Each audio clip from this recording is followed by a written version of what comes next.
Ayan guys, may nagtanong dito kung paano ko daw inaangat yung harap na paa niya. Kung paano ko daw nililim. Kasi yung likod, lagi nilang nakikita. Lagi niyong nakikita na yung likod nililim ko. Pero yung harap, hindi. Kasi bihirang tinatamaan yung harap guys.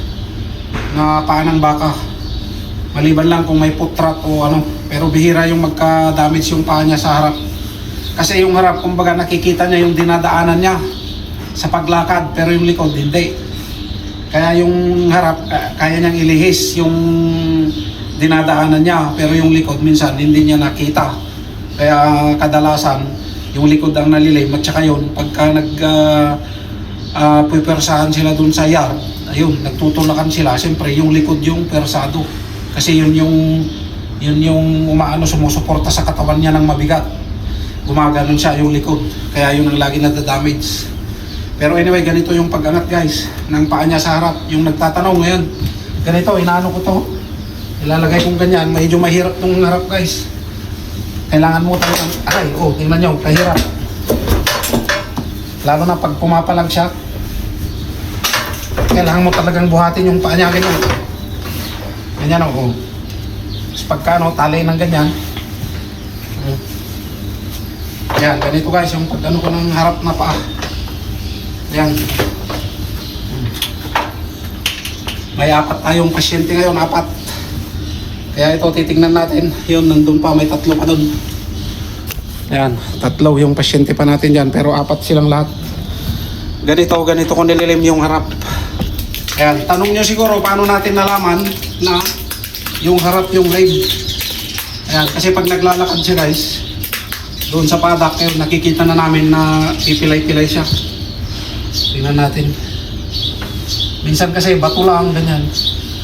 Pero alam ko ito. Ayan guys, oh. Ayan, nagdidikit na dyan, oh. Tingnan nyo, ganyan na, oh. Kaya masakit na siguro sa kanya. Kaya gagawin natin, piplane natin, po-hoop trimming natin, tapos tatapyasan natin yung area na yan. Ayan, panoorin nyo. Panoorin nyo kung paano ko gagawin.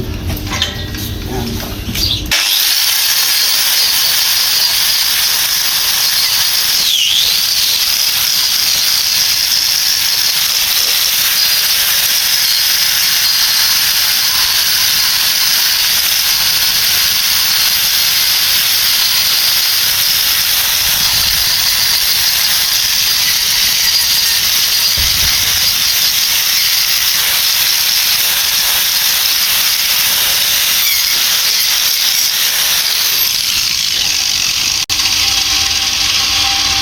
Ayan yung sinasabi ko guys na nagdidikit na kasi. O yan o, kanina.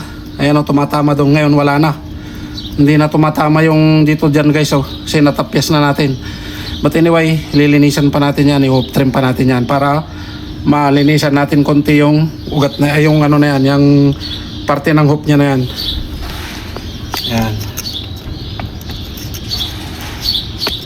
Sana makita nyo. Ano natin gawin?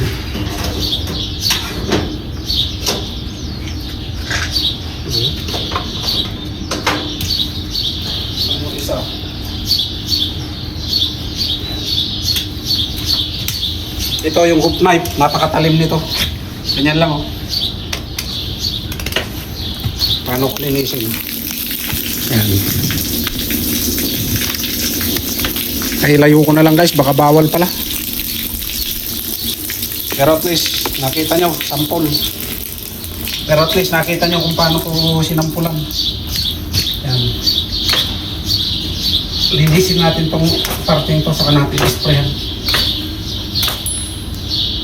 Yun. Ibakal ah.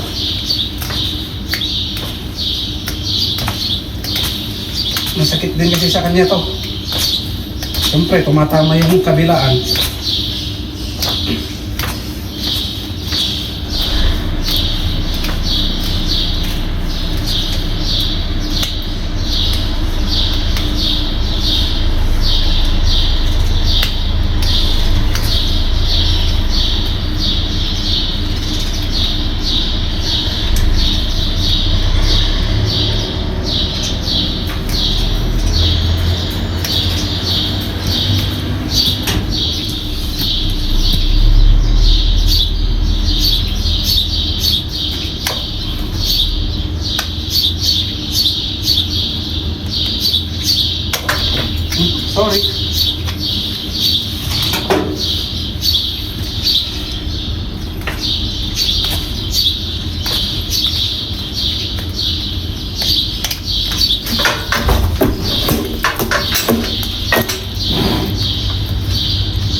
Ayan guys, hindi na tumatama oh.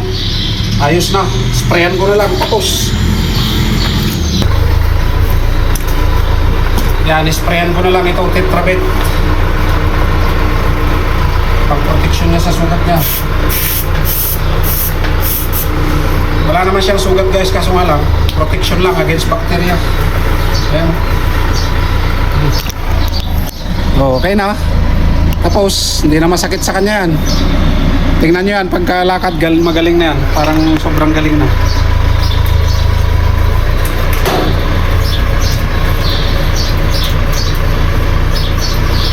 Tingnan nyo to, magaling na lumakad. Takbo na yan. Yung iba, left din ang tama.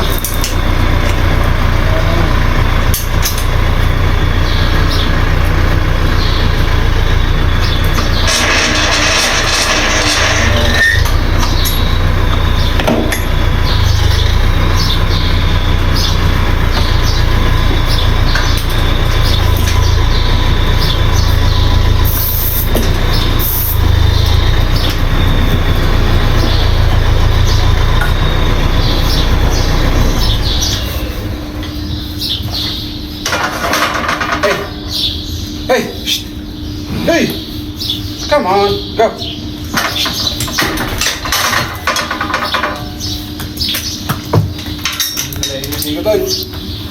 Ayan, magaling na yan, no?